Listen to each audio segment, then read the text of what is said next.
thousands of students face rejections and deportation. Canada's shocking immigration crackdown. Welcome back to Canada Chronicles. Massive changes are disrupting Canada's immigration system, leaving thousands of international students in a crisis. If you're studying in Canada or planning to, this is the most important update you need to hear right now. Visa rejections are surging, study permit extensions are being denied, and students who have followed every rule are suddenly being told they must leave the country. The rules have changed, and for many, their future in Canada is now at risk.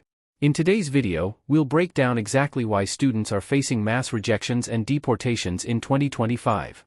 We'll explore the new immigration policies, the strict enforcement of study permit conditions, and the costly mistakes getting students removed from Canada.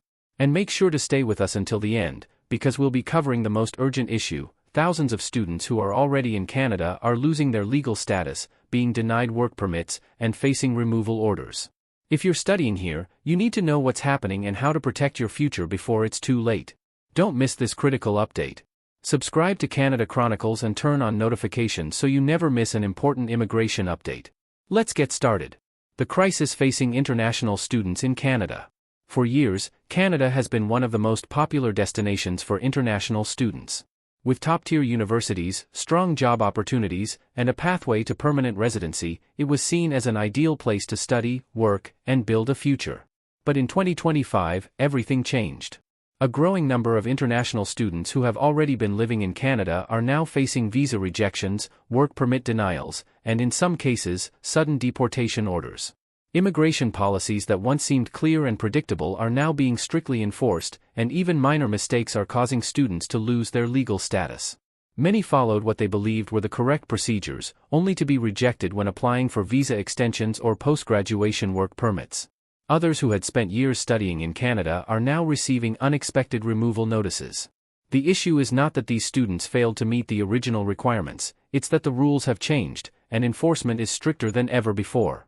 At the heart of this crisis are new immigration caps, intensified enforcement of study permit conditions, and an overall tightening of Canada's immigration policies. For students who were hoping to complete their studies and transition into the workforce, these changes are nothing short of devastating. Canada's 2025 study permit cap. Why tens of thousands are being rejected? One of the first major blows to international students came in January 2025, when the government introduced a strict limit on the number of study permits issued for the year. Canada's international student population had been growing rapidly, which benefited universities and the economy but also strained housing, healthcare, and public services. As rent prices soared and reports of overcrowded classrooms increased, the government imposed a cap on new study permits. Under this rule, only 437,000 study permits will be issued in 2025. Once that limit is reached, no further applications will be processed. Students who had already received acceptance letters, paid tuition, and submitted applications were still denied because the cap had been reached. Many were unaware of the limit and only found out after their applications were rejected. Thousands who had planned to start their studies in Canada are now left with no clear options. While this policy primarily impacts new students applying from abroad, it is causing an even bigger crisis for students who are already in Canada. Many are now facing rejections for permit extensions, sudden cancellations of existing permits, and even deportation orders. The impact of this study permit cap extends beyond students and is now affecting universities and the Canadian economy as well.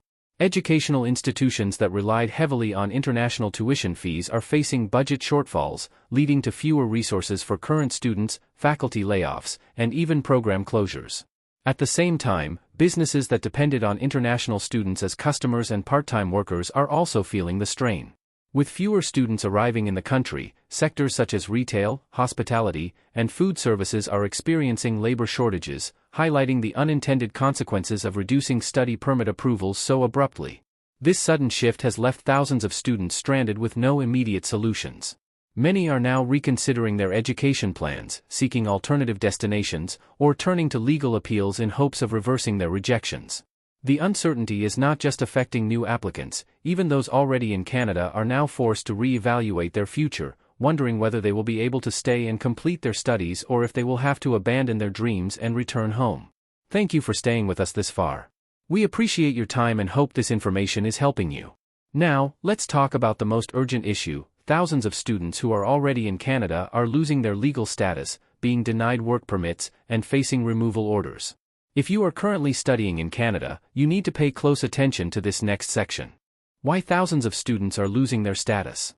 For years, international students assumed that as long as they followed the basic rules, they would have a straightforward path towards staying in Canada, whether through work permits, permanent residency, or other immigration programs. But in 2025, everything changed. The government has removed the leniency that once existed for students who violated minor immigration rules. Applications that were previously approved without issue are now being denied without warning. Many students who believed they were in good standing are now receiving rejection letters and deportation notices. The most common reasons include unauthorized study breaks, working beyond allowed hours, failing to report school transfers, and not maintaining full-time enrollment. In addition to stricter enforcement, the government's shift in immigration priorities has played a key role in increasing rejections. There is now a greater focus on limiting the number of temporary residents in Canada in favor of admitting more skilled workers through economic immigration programs. With this shift, international students who were once seen as prime candidates for work permits and permanent residency are now facing higher scrutiny. Many students who would have previously received approvals are now being rejected simply because immigration officers are prioritizing applicants based on new labor market demands rather than previous pathways that students relied on. This sudden change has left many students feeling blindsided. Some had planned their entire futures around the expectation that studying in Canada would lead to long-term residency. Now, as rejections increase, many are left scrambling for alternatives, unsure whether they should seek legal assistance, reapply, or prepare to leave the country altogether. The emotional and financial toll is immense, as students who invested years of their lives and thousands of dollars into their education now find themselves with limited options and uncertain futures. Unauthorized study breaks. A costly mistake. One of the biggest reasons students are losing their status is taking an unauthorized break from their studies. Canada requires international students to remain continuously enrolled in full-time studies at a designated learning institution. If a student stops studying for more than 150 days, their study permit becomes invalid. Many students assume they can take a break for personal reasons, financial struggles, or health issues and return the following semester. However, IRCC has been strictly enforcing this rule in 2025, leading to mass rejections for students who failed to notify their institution and IRCC about their break. A student in Toronto took a semester off to work full-time, believing they could resume studies later. When they applied for a post-graduation work permit, their application was denied because they had not maintained continuous full-time enrollment. Their opportunity to stay in Canada was gone. Working more than 20 hours per week. A simple mistake that leads to rejection. Another major reason students are losing their legal status is violating work-hour restrictions. Until 2024, international students were temporarily allowed to work up to 24 hours per week during academic terms. However, as of January 2025, that policy ended, and the limit returned to 20 hours per week. Many students who were unaware of this change continued working extra hours, only to face permit rejections when IRCC reviewed their tax records. A student in Vancouver who applied for a post-graduation work permit was denied because their records showed they had worked more than 20 hours per week for several months. Their application was rejected, and they were issued a removal order. With IRCC now closely monitoring student work hours, any violation, even a few extra hours per week, can result in serious consequences. What the future holds for international students in Canada. Canada's immigration policies in 2025 have drastically changed, creating a more difficult environment for international students.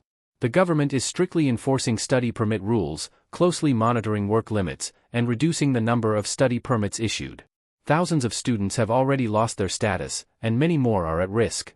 The only way to protect your future in Canada is to stay informed, follow the rules, and ensure you do not make costly mistakes that could lead to rejection or deportation. If you found this information helpful, make sure to subscribe to Canada Chronicles and turn on notifications so you never miss an important immigration update. Like this video, share it with anyone who needs to know this, and drop a comment below with your questions or thoughts. Thanks for watching, and we'll see you in the next video.